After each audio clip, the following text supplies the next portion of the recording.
Hello all, today we are going to discuss about the 54th session of export management, that is post-shipment finance, its features, types, procedure and formalities. So in the last class we have discussed about the pre-shipment finance, its features, types, procedure and formalities.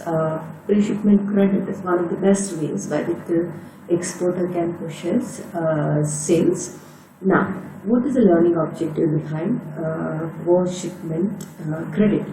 The first thing is that to know the post-shipment finance and its feature. Second thing is that to have an understanding about different types of post-shipment finance advanced by the banker to the exporters. And the third thing is that what are the procedure and formalities that you have to follow to the post-shipment finance being an exporter. And session outcome will be students will have an understanding about the types of post-shipment finance advanced by the banker, the procedure and formalities to be followed, and they'll understand the significance of post-shipment finance in export trade.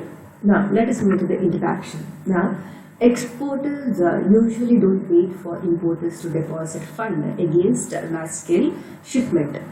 What happens is that it takes time to get money from the importer. So the exporter often seek assistance as a post-shipment finance and realization option in export proceeds. Usually, it is sanctioned from the date of offering the credit after the shipment to the date of realization of the exporter's proceeds. Now, what is this post-shipment finance? The post-shipment finance represent provision of finance by the banks after the goods are exported. So it is a finance provided by the banker to meet the working capital requirement after the exporter sells goods or ships the goods.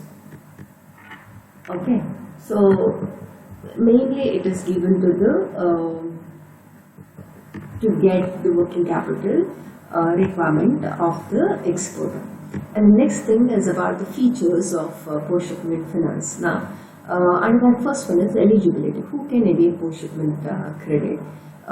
Point you have to consider, it is extended to the exporter who has shipped the goods in whose name export documents are transferred. So if you are shipping the goods being an exporter, then it is given only to you and nobody else. And the second feature is about purpose. It is clearly mentioned by the banker when they are giving post-shipment finance. They'll say that it should be utilized for working capital requirement, day-to-day expenses.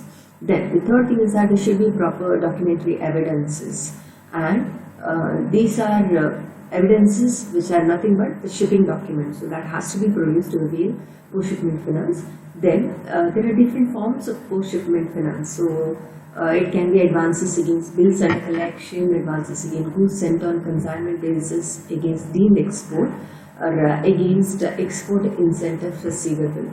And the fifth feature is that how much is the amount of credit which will be extended by the banker in the form of post-shipment credit. So let me tell you, the value, it always depends on the value of your project, especially if it's a big project. What is the value of the capital goods and equipment on the turnkey project, on the basis of which amount will be fixed. So what happens is that commercial bank has decided they are going to give the loan up to rupees 10 crore, which can be refinanced by the commercial bank from the EXIM, that is Export Import Bank. Now, what is the time period for which the post-shipment finance will be given? It can be given for short term, medium term, or the long term. Now, when you take any credit or finance, it is not free of cost, isn't it? So interest has to be paid. Now, it is granted the concessional rate of interest of 13% for 3 months, that is 90 days. Then next thing is that exporter has to execute the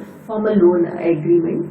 Then as per the RBI guidelines, as I've said, that the pre-shipment finance also, banker has to maintain a separate account for post-shipment credit. Then with regard to the repayment, exporter has to repay that amount out of the export proceeds or incentives. Now let us move to the types of post-shipment finance. Now first one I have already said, advance against bills and collection. So advances granted against bills drawn under confirmed export order or letter of credit and which are sent for collection.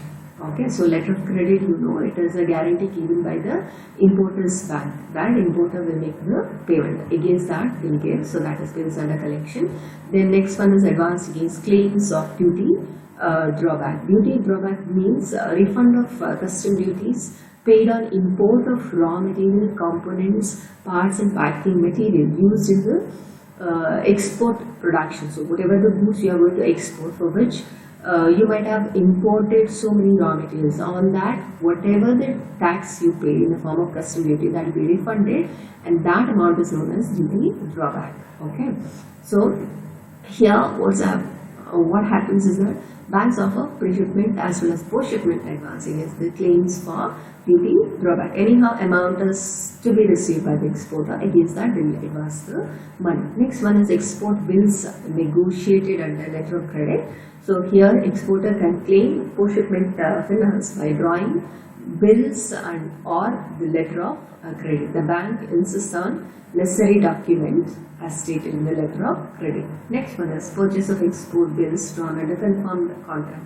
The bank may sanction advance against purchase or discount of export bills drawn under confirmed contracts only. So exporter should be having a confirmed contract. If letter of credit is not available as security, the bank is totally dependent upon the credit worthiness of the exporter. Either there should be a letter of credit, or the exporter should be having enough reputation in the market. Then next one is advances against goods sent on consignment basis. You know, when the goods are sent to an agent in a foreign country, that is consignment. Against that, they'll pay the money. Then advances against undrawn balance of bill. There are cases where bills are not drawn to the full invoice value of the goods.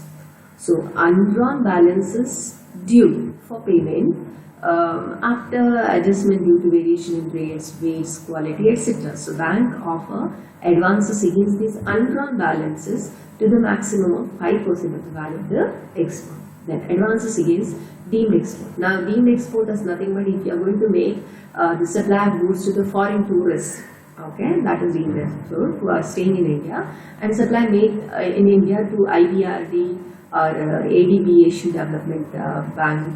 So aided projects, etc. Their aided project for which the money is goods is supplied, then against that banker can give post-shipment credit. Then advances against retention money. Now, if at all importer has given some order for the big project, let us take turnkey project or the construction of capital goods, at that time importer may say that I will retain certain amount of your payment till the completion of the projects. Okay, so that is retention money. So bank advances against the retention money which is payable within 1 year from the date of shipment. Then advance against deferred payment. So exporter receives the amount from the importer in installment in case of export of capital goods exports. So that is next one. Then procedure and formalities. Now what steps you have to follow to evade post-shipment finance. So normal procedure, as we have discussed in the pre-shipment finance, first thing is that you have to apply along with the document to the banker. Then what the banker will do, he will verify the document, he will check the credit worthiness of the exporter and the importer and the product feature. Once he is satisfied, banker will sanction the amount. Usually short-term finance is granted against concessional rate of interest. How much is the interest? I have already said it is 13% for 90 days. Then the exporter has to execute the loan agreement. Then the banker will disperse the amount, and mind you, amount will not be given in one lump sum. It will always be in a phased manner. Then as per the RBI directive, banker has to maintain a separate account for post-shipment credit too. Then they should check whether the amount is used for this export purpose only, working capital requirement of the exporters or not. So for that purpose only it has to be utilized.